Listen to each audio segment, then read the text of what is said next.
سورۃ المائدہ کی آیت نمبر 35 سورۃ المائدہ کا چھٹا رکوع اور چھٹے پارے کا 10واں رکوع۔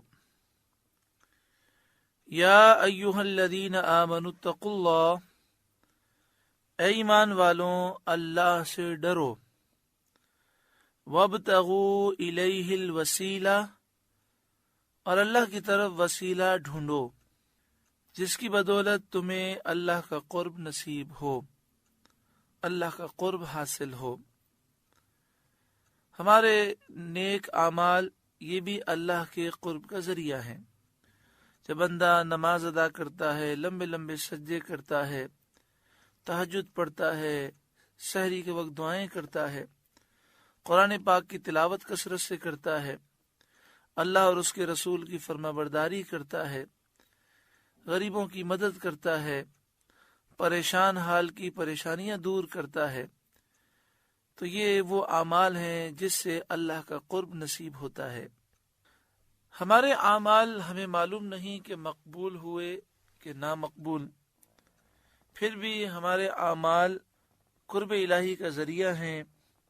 ہمیں نیک اعمال کرنے چاہیے تاکہ ہم اللہ کے قریب ہو جائیں۔ تو جو اللہ کے مقبول بندے ہیں وہ تو یقیناً مقبول ہیں، تو ان سے محبت کرنا، ان کی صحبت میں بیٹھنا، ان کے دربار میں حاضری دینا، یہ قرب الہی کا بڑا اہم ذریعہ ہے، کیونکہ جب اللہ کے نیک بندوں کی نگاہیں ہمارے دل پر پڑتی ہیں تو ان کی نگاہ کرم سے دل پاک ہو جاتا ہے۔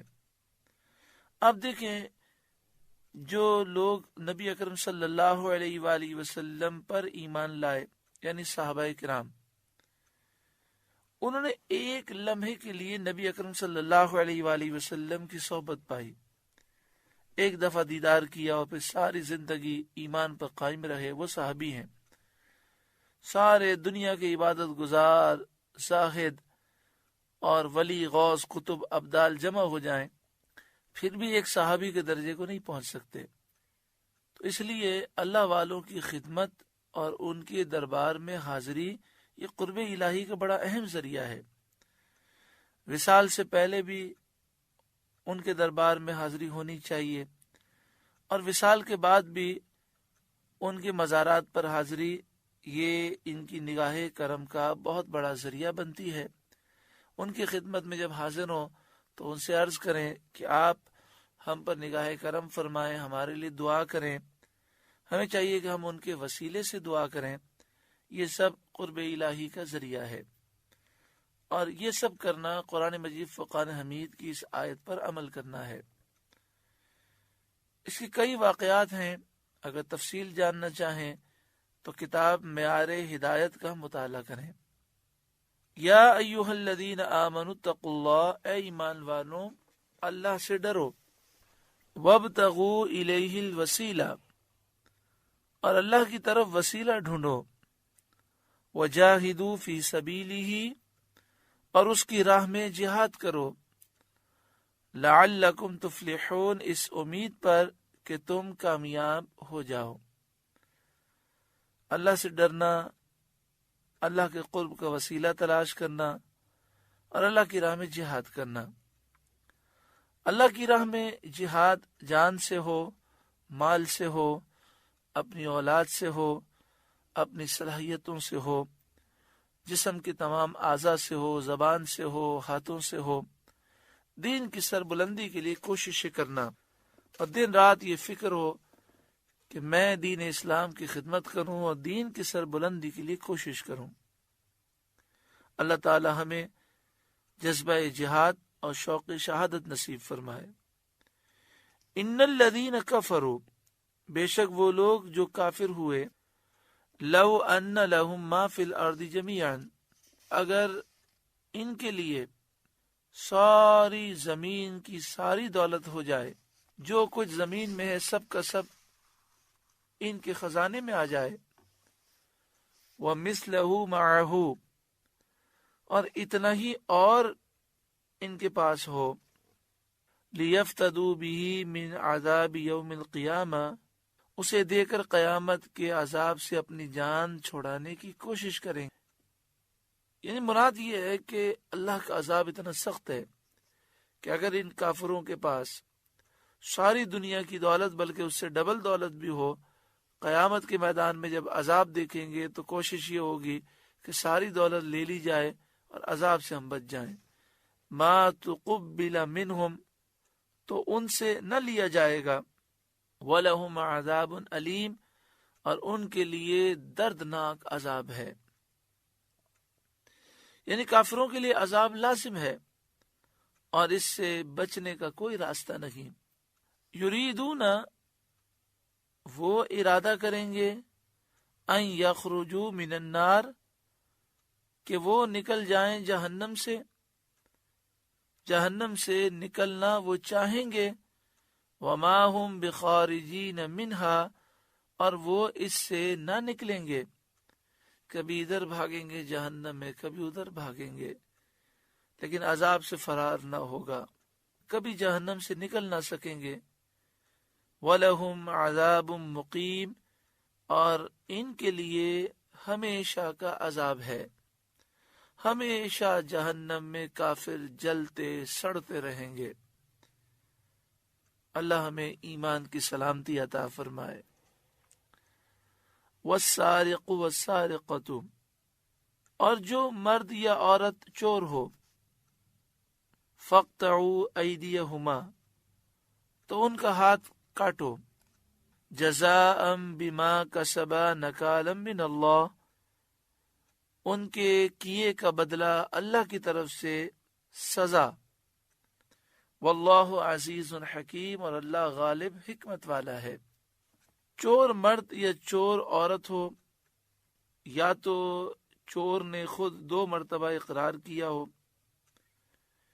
یا پھر 2 مردوں نے گواہی دی ہو حاکم اسلام کے سامنے، ان کی گواہی سے چور کی چوری ثابت ہو، اور جو مال چرایا وہ 10 درہم کا ہو یا اس سے زائد ہو۔ 10 درہم کی معنی ہے تقریباً 31 گرام چاندی، اور 31 گرام چاندی کی قیمت تقریباً 2000 روپے پاکستانی آج کل ہوتی ہے 2016 میں۔ تو آپ سمجھیں کہ کسی نے فی زمانہ 2000 روپے کی یا اس سے زائد چوری کی ہو، 10 درہم چاندی کی جو مقدار ہے اتنی یا اس سے زائد مال چرایا ہو، اور اس کی چوری ثابت بھی ہو جائے، یا خود اس نے 2 مرتبہ اقرار کیا ہو حاکم کے سامنے، یا 2 مردوں نے گواہی دی ہو اور اس گواہی سے اس کی چوری ثابت ہو، تو پھر اس کا ہاتھ کاٹ دیا جائے گا۔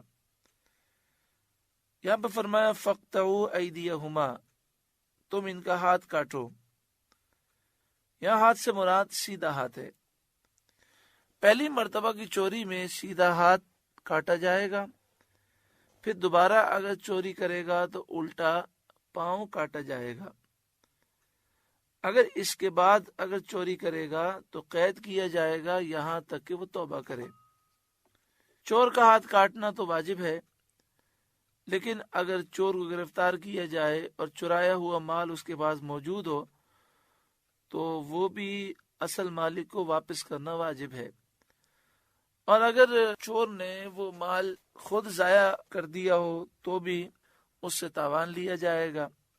لیکن اگر چور سے خود بخود یہ مال ضائع ہو گیا ہو، مثلا اسے چرایا اور چرانے کے بعد وہ دریا کا سفر کر رہا تھا اور غلطی میں وہ مال دریا میں گر گیا، تو اگر مال خود بخود ضائع ہو گیا ہوگا تو اس پر جرمانہ واجب نہ ہوگا، صرف اس کی سزا یہ ہوگی کہ اس کا ہاتھ کاٹ دیا جائے۔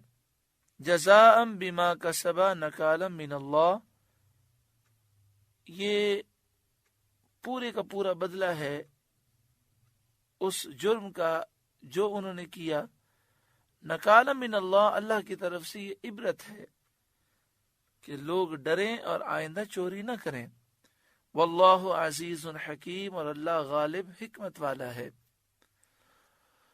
فمن تاب من بعد ظلمہ، جو کوئی اپنے ظلم کے بعد توبہ کرے، وَأَصْلَحَ، اور سنور جائے، اپنی اصلاح کر لے۔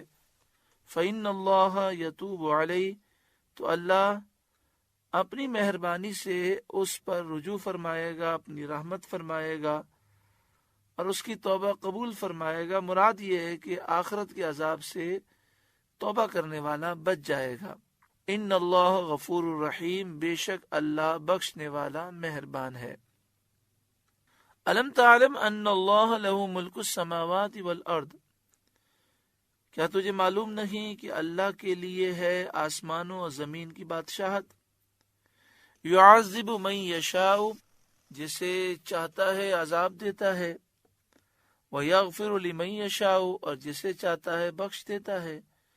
واللہ علی کل شیء قدیر، اور اللہ ہر چاہت پر قادر ہے، اللہ سب کچھ کر سکتا ہے۔ یا ایھا الرسول، اے رسول، لا یحزنک الذین یسارعون فی الکفر، آپ کو غمگین نہ کریں وہ لوگ جو کفر پر دوڑتے ہیں۔ من الذین قالوا آمنا بافواہہم، ان لوگوں میں سے جو اپنے منہ سے کہتے ہیں ہم ایمان لائے، ولم تؤمن قلوبہم، اور ان کے دل مسلمان نہیں۔ اللہ تعالیٰ نے اس آیت کریمہ میں یہ بیان فرمایا کہ اے حبیب، میں آپ کا مددگار ہوں، ناصر معین ہوں۔ منافقین جو کفر میں جلدی کرتے ہیں، یعنی منافقین کا جو کفر کا اظہار کرنا ہے اور کافروں کے ساتھ ان کی دوستی ہے، آپ اس سے رنجیدہ نہ ہوں۔ وَمِنَ الَّذِينَ هَادُوا، اور کچھ یہودی سماعون للکذب، خوب جھوٹ سنتے ہیں، اپنے سرداروں سے جھوٹ سنتے ہیں اور ان کی جھوٹی باتوں پر وہ یقین رکھتے ہیں۔ سماعون لقوم آخرین، اور لوگوں کی خوب سنتے ہیں۔ لم یأتوک، وہ لوگ جو آپ کے پاس ابھی حاضر نہ ہوئے، یعنی مراد یہ ہے کہ یہ لوگ اپنے سرداروں کی جھوٹی باتیں خوب سنتے ہیں، اور جو خیبر کے یہودی ہیں ان کی باتیں یہ خوب مانتے ہیں۔ یحرفون الکلم من بعد مواضعہ، اللہ کی باتوں کو ان کے ٹھکانوں کے بعد بدل دیتے ہیں۔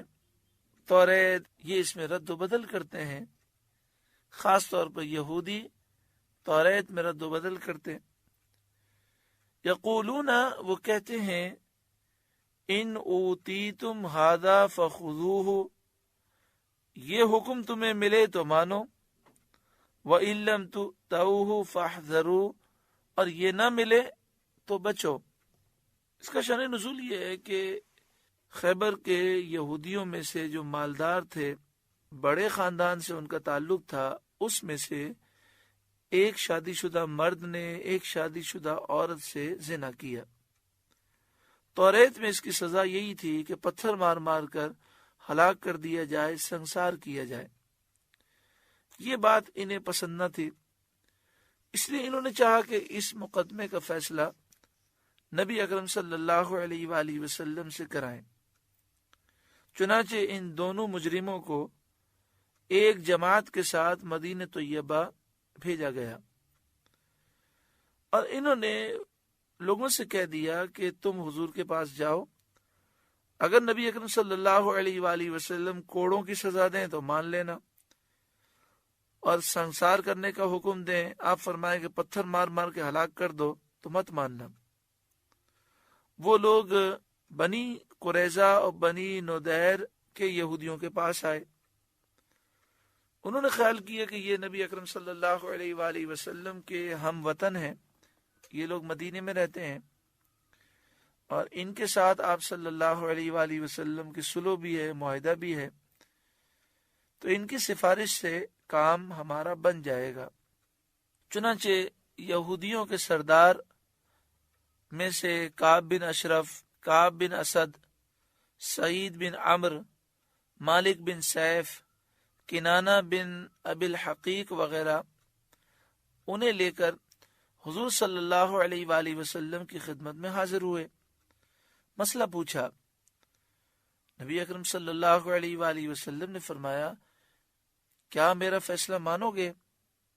انہوں نے اقرار کیا، کہنے لگے بالکل مانیں گے۔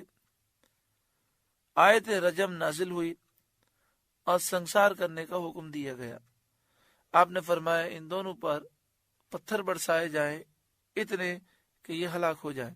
یہودیوں نے اس حکم کو ماننے سے انکار کر دیا اور کہنے لگے یہ تو آپ نے بڑا سخت حکم بیان کیا، یہ بات توریت میں تو نہیں لکھی۔ آپ نے فرمایا اچھا یہ بتاؤ، تم میں ایک نوجوان ہے جو بہت گورا ہے اور وہ ایک آنکھ اس کی خراب ہے، ایک آنکھ صحیح ہے، فدق کا رہنے والا ہے جس کا نام ابن سوریہ ہے، کیا تم اس کو جانتے ہو؟ کہنے لگے ہاں بالکل جانتے ہیں۔ آپ نے فرمایا وہ کیسا آدمی ہے؟ یہودی کہنے لگے آج پوری دنیا میں یہود میں اس کے پائے کا عالم نہیں، توریت کا یکتا ماہر ہے۔ اب صلی اللہ علیہ وآلہ وسلم نے فرمایا اس کو بلاؤ۔ چنانچہ بلایا گیا۔ جب وہ حاضر ہوا تو حضور صلی اللہ علیہ وآلہ وسلم نے فرمایا تو ابن سوریہ ہے؟ اس نے عرض کیا جی ہاں۔ آپ نے فرمایا کیا تو یہودیوں میں سب سے بڑا عالم ہے؟ اس نے کہا کہ لوگ تو ایسا ہی کہتے ہیں۔ حضور صلی اللہ علیہ وآلہ وسلم نے یہودیوں سے فرمایا بتاؤ اس معاملے میں اس کی بات مانو گے؟ سب نے کہا بالکل مانیں گے۔ تب آپ صلی اللہ علیہ وآلہ وسلم نے ابن سوریہ سے فرمایا میں تجھے اس اللہ کی قسم دیتا ہوں جس کے سوا کوئی معبود نہیں، جس نے حضرت موسیٰ علیہ السلام پر توریت نازل فرمائی اور بنی اسرائیل کو مصر سے نکالا، تمہارے لیے دریا میں راستے بنا دیے، تمہیں نجات دی، فرعونیوں کو غرق کیا، تمہارے لیے بادل کو سایہ بان بنایا، من و سلوہ نازل فرمایا، اپنی کتاب نازل فرمائی جس میں حلال و حرام کا بیان ہے۔ بتاؤ کیا تمہاری کتاب میں شادی شدہ مرد اور عورت کے لیے جو زنا کریں ان کے لیے سنسار کرنے کا حکم ہے؟ ابن سوریہ نے عرض کیا بے شک ہے، اسی کی قسم جس کا آپ نے مجھ سے ذکر کیا۔ عذاب نازل ہونے کا ڈر نہ ہوتا تو میں اقرار نہ کرتا اور جھوٹ بول دیتا، مگر یہ فرمائیے کہ آپ کی کتاب میں اس کا کیا حکم ہے؟ پیارا آقا صلی اللہ علیہ وآلہ وسلم نے فرمایا جب 4 عادل اور معتبر گواہوں کی گواہی سے زنا بصراحت ثابت ہو جائے اور ثبوت میں کوئی شک باقی نہ رہے تو سنسار کرنا واجب ہے۔ ابن سوریہ نے عرض کیا اللہ کی قسم بالکل یہی حکم توریت میں موجود ہے۔ تو نبی اکرم صلی اللہ علیہ وآلہ وسلم نے ابن سوریہ سے فرمایا جب توریت میں یہ حکم موجود تھا تو اس حکم میں تم لوگوں نے تبدیلی کس طرح کی؟ اس نے کہا کہ ہمارا قاعدہ یہ تھا کہ جب کسی بڑے خاندان کا کوئی شخص پکڑا جاتا، مالدار شخص ہوتا تو ہم اسے چھوڑ دیتے، اور غریب آدمی اگر پکڑا جاتا تو ہم اسے سزا دیتے۔ اس طرز عمل سے مالداروں میں، شاہی خاندان والوں میں، بڑے خاندان کے لوگوں میں زنا بہت کثرت سے عام ہو گیا، یہاں تک کہ ایک مرتبہ بادشاہ کے چچا زاد بھائی نے زنا کیا تو ہم نے اس کو سنسار نہ کیا۔ پھر ایک دوسرے شخص نے اپنی قوم کی عورت سے زنا کیا تو بادشاہ نے یہ چاہا کہ اسے سنسار کیا جائے، تو اس شخص کی پوری قوم کھڑی ہو گئی اور انہوں نے کہا کہ جب تک بادشاہ کے بھائی کو سنسار نہ کیا جائے اس وقت تک اس کو سنسار نہ کیا جائے۔ تب ہم نے جمع ہو کر یہ فیصلہ کیا کہ سنسار کی سزا کو ختم کیا جائے، اور ہم نے پھر اس کی سزا یہ مقرر کی کہ 40 کوڑے مارے جائیں گے جو بھی یہ کام کرے، اور منہ کالا کر کے گدھے پر الٹا بٹھا کر گشت کرائے جائے گا۔ یہ سن کر یہودی بہت بگڑے، بڑے ناراض ہوئے اور ابن سوریہ سے کہنے لگے تو نے انہیں بڑی جلدی خبر دے دی، اور ہم نے جتنی تیری تعریف کی تھی تو اس کا مستحق نہیں ہے۔ ابن سوریہ نے کہا کہ نبی اکرم صلی اللہ علیہ وآلہ وسلم نے مجھے توریت کی قسم دلائی، اور مجھے یہ خوف محسوس ہوا کہ اگر میں نے جھوٹ کہا تو عذاب آ جائے گا۔ اگر مجھے عذاب کے نازل ہونے کا ڈر نہ ہوتا تو میں آپ صلی اللہ علیہ وآلہ وسلم کو خبر نہ دیتا اور میں جھوٹ بول دیتا۔ اس کے بعد نبی اکرم صلی اللہ علیہ وآلہ وسلم کے حکم سے ان دونوں زنا کرنے والے مرد و عورت کو سنسار کیا گیا۔